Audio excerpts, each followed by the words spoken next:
Convido agora o companheiro Rudy Rafael, do Movimento dos Trabalhadores Sem Teto, MTST, conterrâneo aqui do estado de Pernambuco. Bom reencontrá-lo, não seja de forma virtual. Uma palavra pelo tempo de 5 minutos, companheiro Rudy.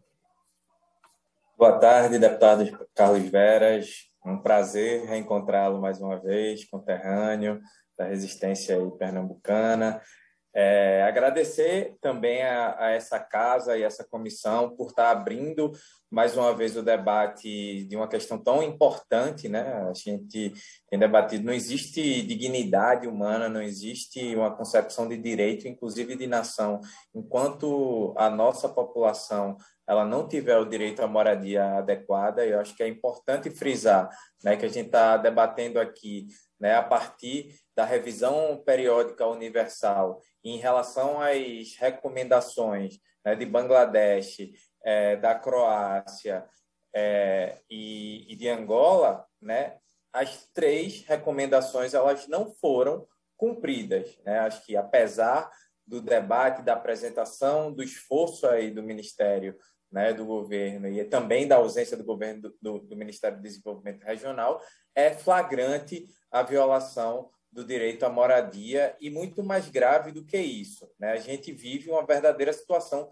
de calamidade em relação a esse debate, né? A gente não tem hoje uma política de moradia no Brasil, muito pelo contrário, como foi apresentado os dados da campanha Despejo Zero e outros dados, né, do IPEA, enfim, a gente vive uma verdadeira política de desabrigamento no Brasil. Existe uma lógica de governo que, ao invés de garantir o direito constitucional à moradia, né, reiteradas vezes tenta violar esse direito, como foi no caso do veto do projeto de lei Despejo Zero, né, da forma mais absurda e perversa possível. O governo federal, né, se colocou contra o legislativo, se colocou contra os anseios da sociedade, né, e vetou esse projeto. Então, a gente está aqui, né, falando de um governo que não basta violar direitos, né, ele se coloca como um governo totalmente anticonstitucional,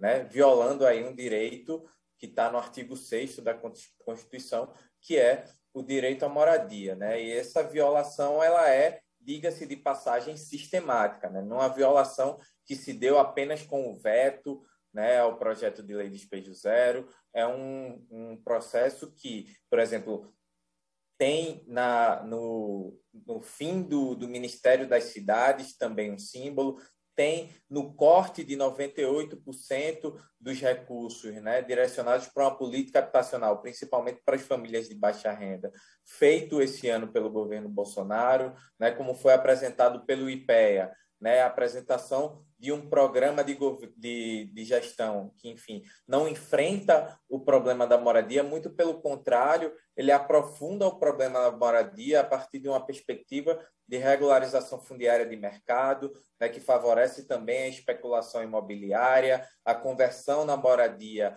como uma mercadoria e não como um direito, né? E, infelizmente, isso acontece no país que tem todas as condições de resolver o problema da moradia, porque a gente tem hoje um estoque gigantesco de moradias abandonadas e ociosas, né? Esse número, inclusive, é superior ao número de famílias precisando de moradia. Infelizmente, a gente está num governo que também tirou de nós até a possibilidade de quantificar essa realidade, né? Quando tirou, desde 2019, os recursos destinados ao censo e tem trabalhado, né, todos os dias para produzir desinformação na sociedade. Então, a gente poderia hoje estar fazendo esse debate com dados atualizados em relação à questão da moradia, coisa que o governo também fez questão de impedir, né, o acesso da população a informações que, inclusive, são fundamentais para a constituição de políticas públicas. Mas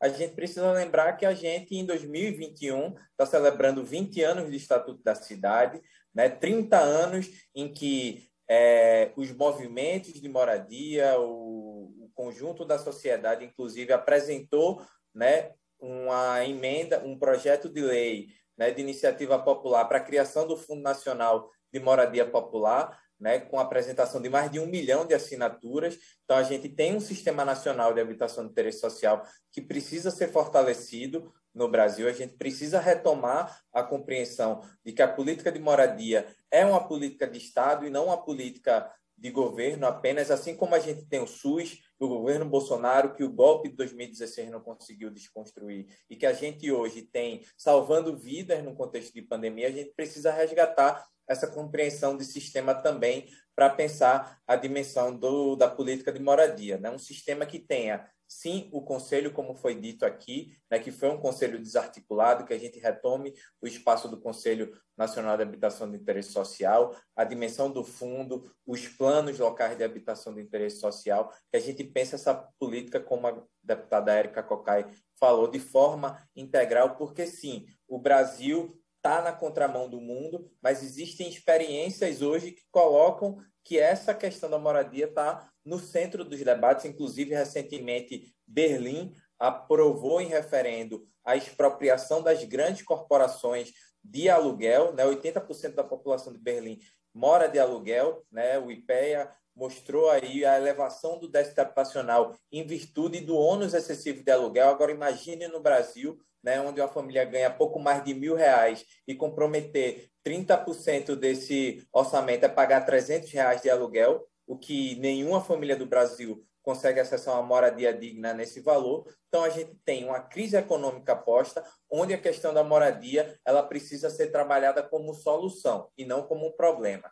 né? Um dos grandes vetores de perspectiva de retomada da economia é o investimento em moradia popular, e isso deve ser feito em parceria com os movimentos sociais, com as entidades técnicas, com as cooperativas, com as organizações não governamentais que estão na campanha Despejo Zero, mas estão historicamente pleiteando a defesa desse direito, a defesa de políticas públicas nessa área, né? Basta a gente ter um governo democrático e comprometido com isso. E, para finalizar, queria também aqui fazer a denúncia, né, de um caso que também, como o Dito falou, o caso de São Bernardo, em Roraima. A gente está com um caso em Pernambuco, em Recife, da ocupação 8 de março. Né? Então, a gente está aí com a bandeira da desapropriação do terreno, né, pela prefeitura. Então, que João Campos se mobilize para desapropriar esse terreno.